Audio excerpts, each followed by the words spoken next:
在网上看到一个测试狗狗智商的办法，拿毯子蒙住狗的头和身体，看它多久能够挣脱。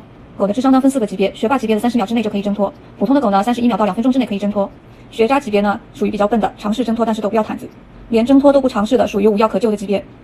那我来测试一下我家小狗的智商属于什么级别。开始计时，完了，这家伙一动不动。来吧，咱们回去了啊！来吧，来，抱抱吧，来抱抱大胖闺女。哎呀，真是好啊！哎呀，我们也是手机控，看见了吗？哎呀，学问还真大，手机看累了就休息一会儿。你看看，躺在这休息一会儿，也是个手机控啊。球球，毛小豆，你俩咋都上我这儿睡觉去了呢？那我睡哪儿啊？